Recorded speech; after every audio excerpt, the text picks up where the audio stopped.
So, aalis na tayo. Ang flight is 7:30. So, alis tayo na ngayon 2 p.m. Medyo malayo-layo yung airport. Dito, isa pa, traffic. So, ayaw natin na ma-traffic tayo. Okay. And also, parang uulan nga. Actually, parang uulan kasi medyo makulimlim yung daan. I mean, yung makulimlim. Tapos yan, mahangin. What? There's a bowl over here in the dishwasher. Oh, okay. That's clean, I think. When I came in this morning. It's so clean. Yeah, it's Okay, I'm clean. gonna put cereal before milk like a normal person. Okay. Like a normal person I am. Yeah. Cereal before milk, like a normal person I am, she said.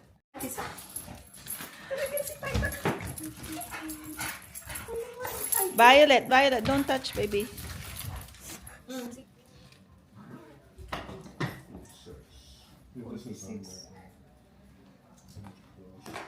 Big, mahangin.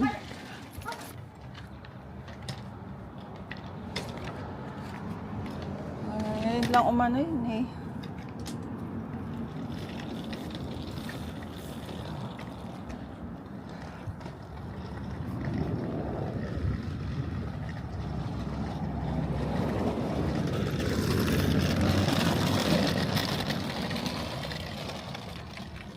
It's more when they went to the Philippines.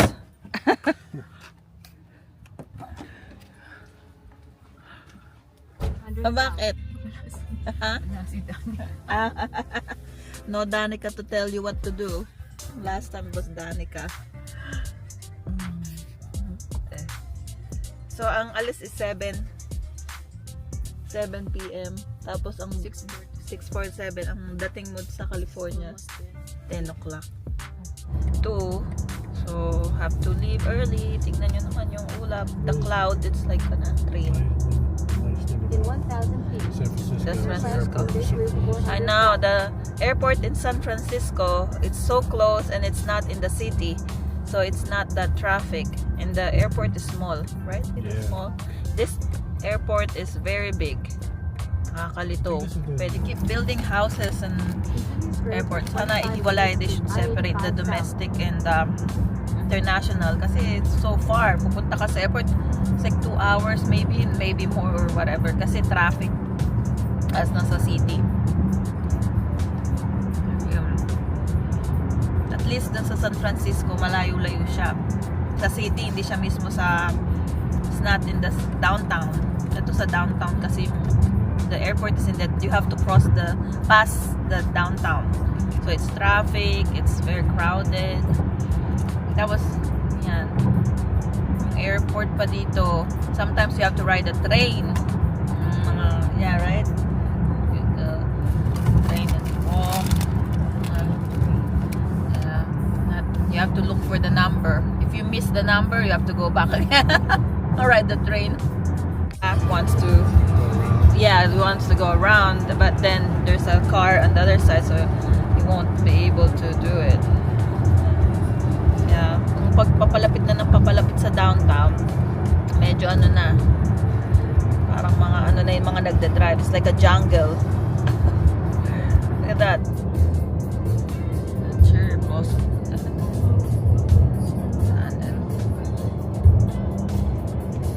Oh wow, look at that.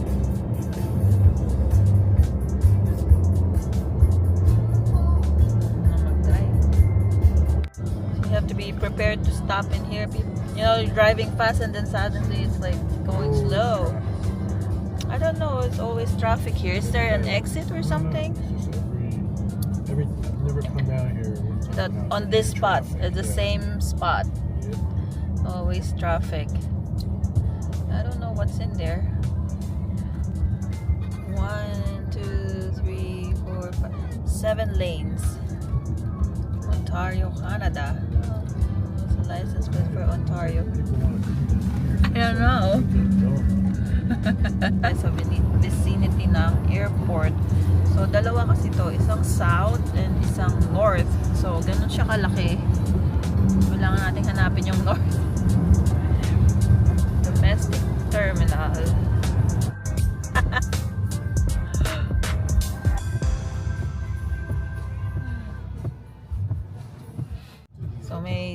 dinadrop lang nila.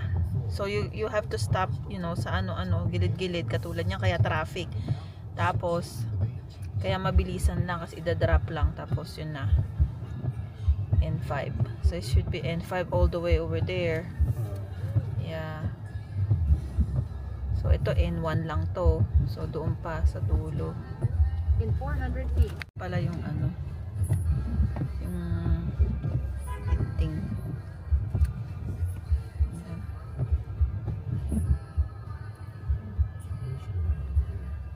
Ha? Ayun, United oh.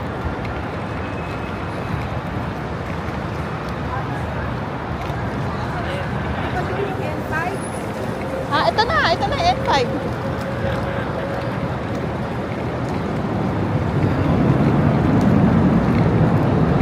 Na yung airport, ang laki niya. Nandun din kasi yung ano sa United, doon siya pipila mamaya. Ayan, mahaba siya. Nintay lang namin si Phil kasi tutulungan niya kaming mag-check-in. Ayan. Ano na? Ito yung ano eh. Yung flight? Ito pag inano mo to. Okay. Yan na yun. Okay. Boarding pass. Oo. So,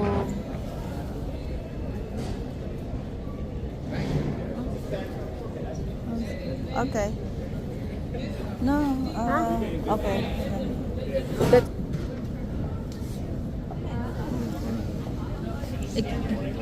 You cannot. you have to pull it out a little bit. Pull it out. Down flat. Oh, flat. Push it in a little bit. It's probably too big. Braylon! Oh, there. One moment, please. Never mind, because it wasn't skinny. It wasn't skinny, but they skinned it. You go ahead and set the first back up.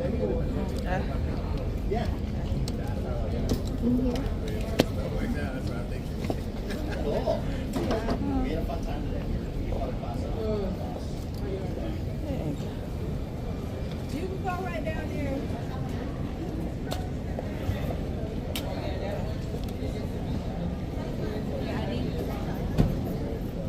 Any proof of the items of lithium batteries in the bag?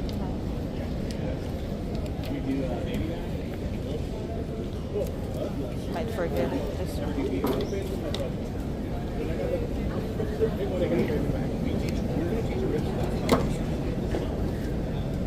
know you're all good to go.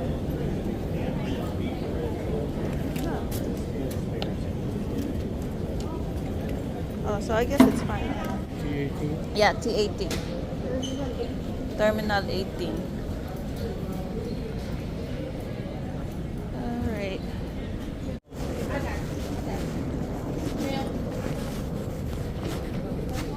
Pala. Nana, pumasok na siya. Ang layo, it's far, huh? From the, why did she... Maybe there's too many people there.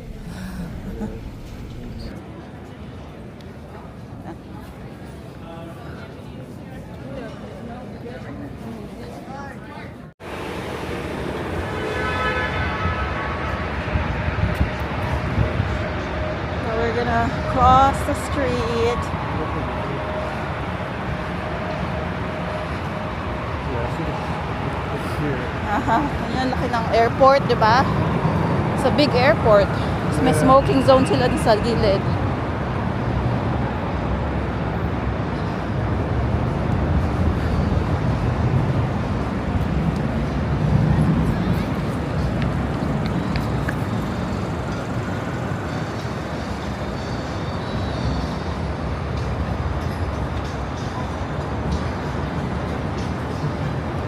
Not very friendly at all.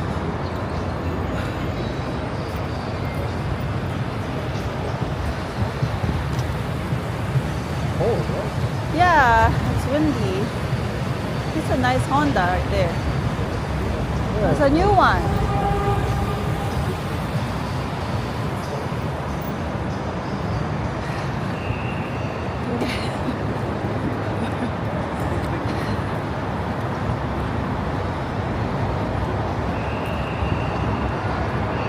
Across the street. Bilis naglakad nitong kasama ko.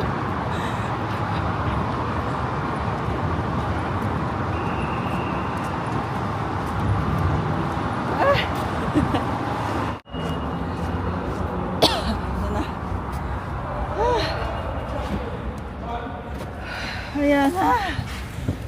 Ang layo. Hiningal ako. Ayan. Nahihatid na namin sa California. She wants to go back there.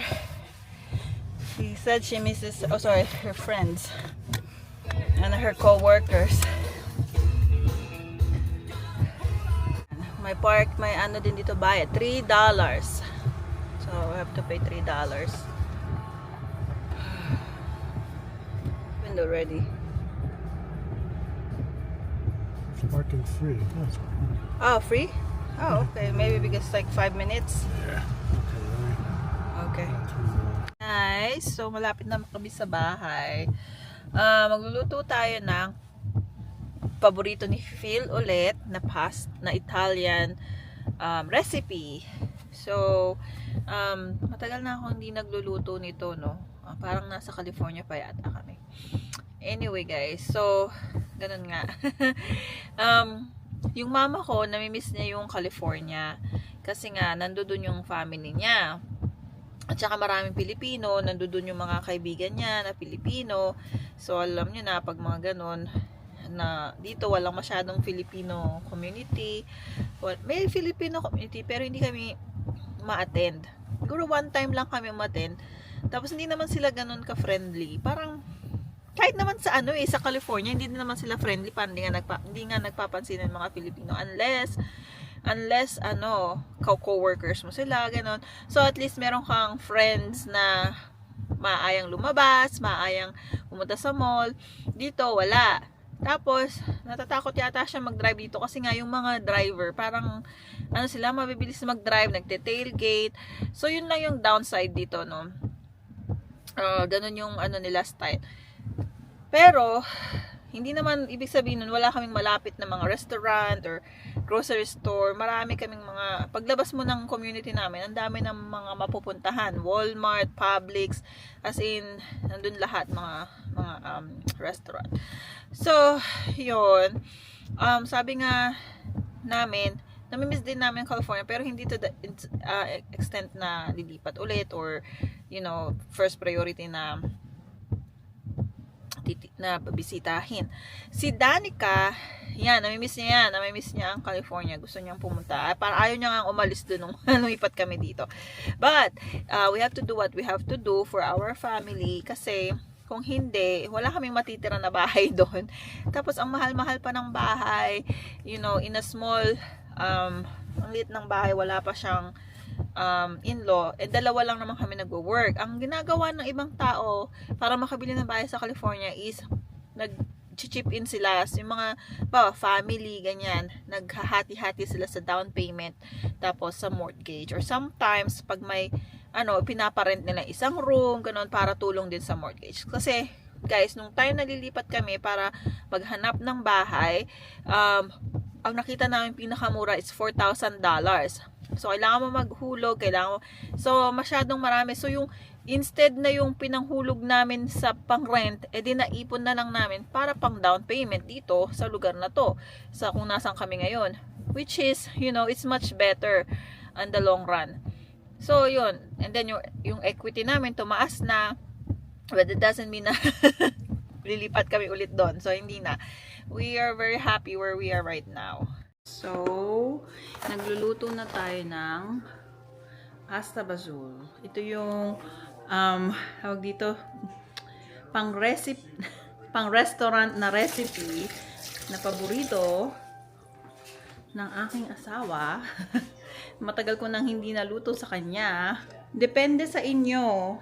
Pero ang recipe kasi na to, pwede siyang mantika lang. Okay, hindi dahil para tawag dito, para mura lang. Kasi itong recipe na ginaya ko is ito yung recipe ng nanay ni Phil. So ito yung ginagaya ko. Ito is may bacon siya. So yung bacon is hiniwa-hiwa ko lang siya. Pakita ko sa inyo. Bacon. Okay, bawang sibuyas. Actually gusto ko nga dagdagan yung bawang kaso isang lang bulb lang ang binili ko. So ganyan, hiwain mo lang yung bacon na ganyan. Yung bacon, okay? Habang hindi pa mainit yung dito. Paglulutuan nyo. Soup siya. So, kailangan ang ninyo is Pang soup talaga. Parang marami nga ata yung ilagay ko. Hey guys, maliit pa nga itong ano ko eh. Nalagyan ko kasi marami kong ilalagay. Kaso, ito na yung pinakamalaki ko. Aapaw to. Malamang sa malamang. Yan, so iba-brown mo lang siya, okay? So nalulungkot nga kasi wala nang mag-aalaga sa mga bata. Tapos ang tagal niyang mawawala. So walang maglilinis din ng bahay. Siyempre akala namin may makakatulong na kami sa bahay sa mga bata kay Phil. Yun ang pag sa umaga, siya nagtutulong mag-base kay Violet pag wala ako dito. Yan. Pero wala tayong magagawa kung nami-miss niya ang California. So, yan. So, guys, tatanggalin na natin siya. Tapos, natin siya dito. Para ma-absorb yung extra na mantika. Okay. Lagyan mo siya dito. Sibuyas.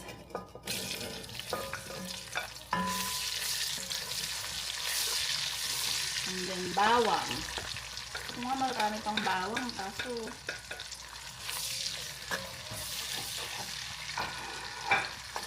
ayan. Sabi ko nga, kung ayaw nyo kung nagtitipid kayo at gusto nyo matikman, you know, itong recipe na to, pwede namang hindi kayo gumamit ng bacon. Pwedeng Italian sausage, or kahit wala nga kasi yung mismong pinagkunan ko ng recipe, dahil pang diet siya.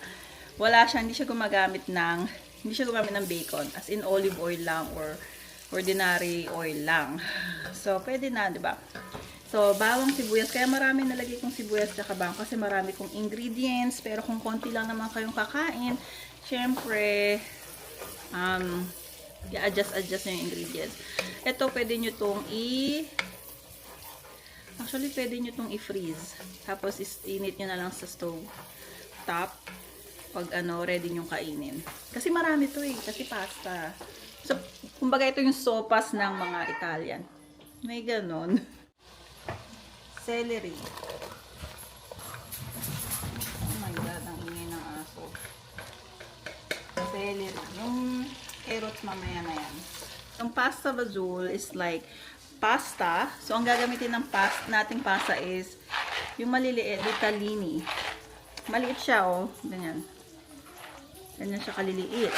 Tapos, pasta basil means pasta and beans. So, gagamit tayo nitong cannellini with kidney beans. So, yan. And then, ang pasta basil din, guys, mayroon siyang tomato. So, crushed. Wala akong crushed tomato, but ito yung nakita ko. Kasi sabi nila masarap daw to. Yung gantong But any diced tomato will do. You know, yan. So, yan. So, iaano mo lang siyang ganyan. Oh. Actually, dapat crushed. Kasi wala akong makitang crushed tomato. Ayan. Nadalawahin natin ang kanang tomato. Ako, patay tayo nito. Ang dami.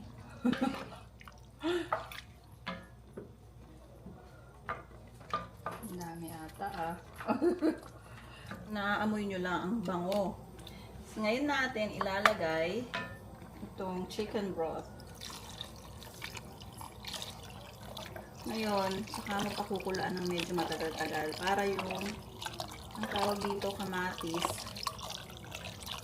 ay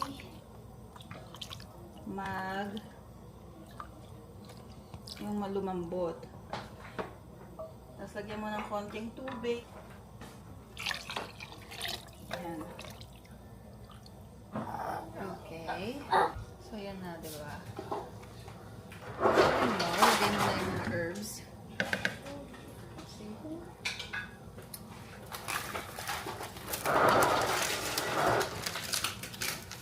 Need 2 bay leaves. Okay. And then put in the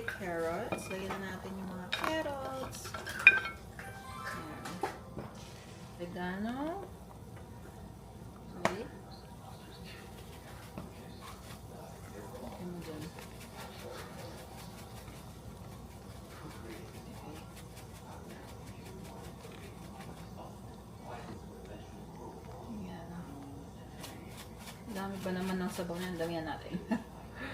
Yan. Okay.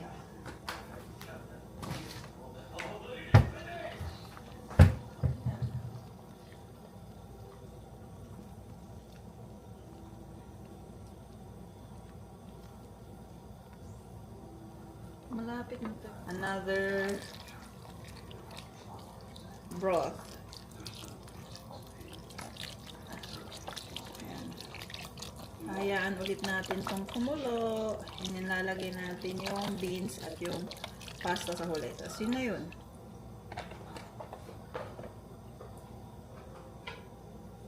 Diba? O. Tapos ito parsley.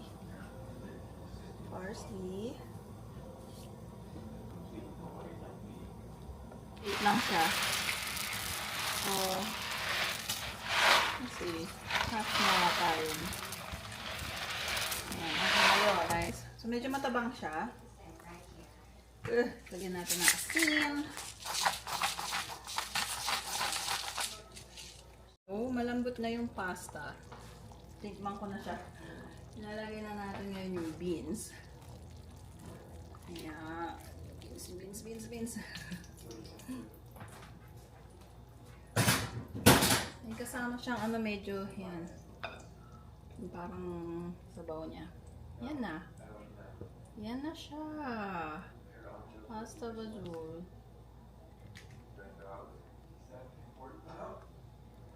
Wala kasi kung makita mas maliliit na tomato eh. Pero yan na yan.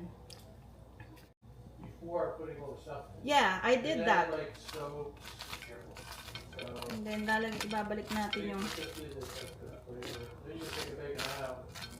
and then babalik na natin Is it extra? bacon. Yan na. So, tikman na natin. Patayin na natin. Ang dami niya. Oh, parang hindi na nga siya sopas eh. Ay, sopas. Ayan. Okay. Oh, ano naman yan, oh. So, yan na siya, oh. Masarap sana may parmesan, kaso hindi kami nakabili. Mas masarap to may partner na tinapay.